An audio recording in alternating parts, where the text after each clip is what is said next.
Hey everyone, welcome back to the channel. I hope आप सब अच्छे होंगे और अच्छे से पढ़ाई कर रहे होंगे। आज की वीडियो में हम डिस्कस करेंगे statistics, plural statistic and singular statistics. So let's begin today's class.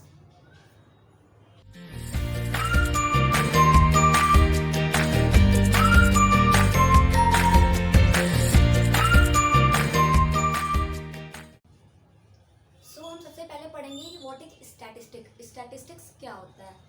It is the numerical statement of fact in any department of inquiry placed in relation to each other. It also means that quantitative information of facts and finding. ये एक ऐसा numerical statement of fact है जिसको किसी department में inquiry के लिए हम यूज करते हैं। कैसे?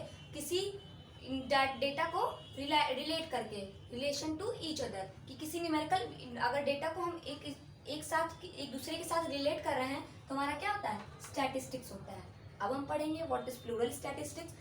प्लूरल स्टैटिस्टिक्स को ऐसे कह सकते हैं, statistics refers to information in terms of numbers और न्यूमेरिकल डाटा। स्टैटिस्टिक्स जो रिफर करता है कैसे? इंफॉर्मेशन को, जिसको हम टर्म्स ऑफ नंबर या न्यूमेरिकल डाटा के थ्रू एक्सप्रेस करते हैं, उसी को हम प्लूरल स्टैटिस्टिक्स बोलते हैं। बट उसमें हम एज अ सिंगल डाटा नहीं करेंगे, एज अ वास्ट करेंगे। जैसे कि हमारा क्या हो जाएगा? पॉपुलेशन हो जाएगा, हमारा एम्प्लॉयमेंट हो जाएगा, हमारी पब्लिक एक्सपेंडिचर हो जाएंगी। ये सब हमारे बेसिक्स एग्जांपल्स है किसके? प्लूरल स्टैटिस्टिक्स के। हमारे इसके कुछ फीचर्स हैं, वो भी हम पढ़ेंगे।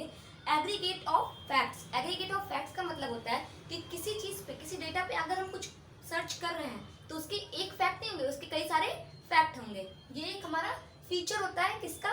प्लूरल स्टैटिस्टिक्स का। न्यूमेरिकली एक्सप्रेस, उसको हम न्यूमेरिकली एक्सप्रेस करेंगे। Affected by multiplicity of causes, उसको वो किससे अफेक्टेड होगा? कई सारे कॉजेज से। और फिर हमारा रीजनेबल एक्यूरेसी। रीजनेबल एक्यूरेसी का मतलब कि कोई भी अगर हम कुछ काम कर रहे हैं तो उस काम के पीछे हमारा क्या होता है? एक रीजन होता है, वो भी एक क्या हो जाता है? फीचर हो जाता है। Placed in relation to each other, कि हमारे जो क्वांटिटेटिव इंफॉर्मेशन है उसको हम क्या प्लेस्ड करते हैं? किसको? एक दूसरे इंफॉर्मेशन को रिलेट करने के लिए। फिर आता है प्रीडिटरमाइंड पर्पस। इसका मतलब क्या होता है कि अगर हम कोई भी काम, कुछ भी डाटा अगर हम फाइंड करने की कोशिश कर रहे हैं तो हमारा उस डाटा के पहले हम प्री प्लान्ड होते हैं कि हमें क्यों करना है, इसके पीछे हमारा ऑब्जेक्टिव क्या है या फिर क्या रीजन है हमारे उस डेटा को फाइंड करने के लिए। उसी को हम बोलते हैं प्री डिटरमाइंड पर्पस। कि प्लूरल स्टैटिस्टिक्स में हमें क्या, कोई भी डेटा अगर फाउंड करना है या फाइंड करना है तो उसके पहले हमारे क्या होना चाहिए? प्री डिटरमाइंड पर्पस होता है। इन्यूमरेटेड और एस्टिमेटेड, कोई भी डाटा अगर हम फाइंड कर रहे हैं तो उसको हम थोड़ा सा तो फाइंड करेंगे, उसके बारे में हम एस्टिमेटेड वास्ट नॉलेज रखेंगे।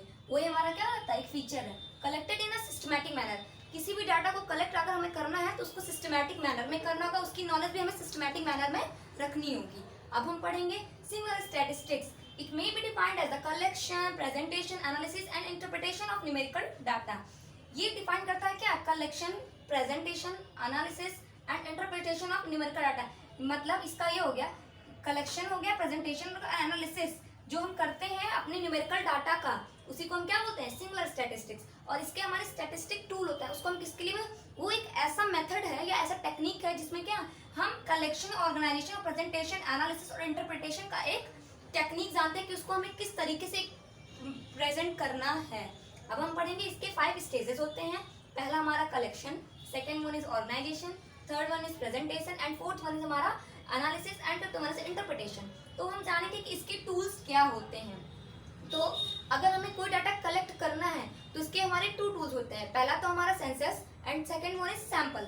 सेंसस मेथड और सैंपल मेथड के बारे में हम अगले चैप्टर में और वाइडली या और डीपली जानेंगे। अब हम ऑर्गेनाइजेशन क्या होता है? ऑर्गेनाइजेशन भी हम 2 टाइप से करते हैं। पहला ऑफ अरे of data and tally bar.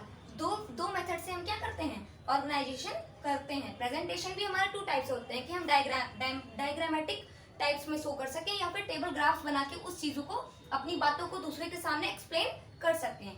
Analysis के लिए हमें भी परसेंटेज एवरेज में बताना पड़ता है, कोरिलेशन भी करने पड़ते हैं। ये सब हमारे किसमें? एनालिसिस में आता है। और इंटरप्रिटेशन में आ जाता है कि हम जब किसी चीज को मैग्नीट्यूड ऑफ एवरेज में करते हैं, कोरिलेशन, रिग्रेशन जब करते हैं तो वो हमारा क्या आता है? Interpretation. That's all for today. Thank you.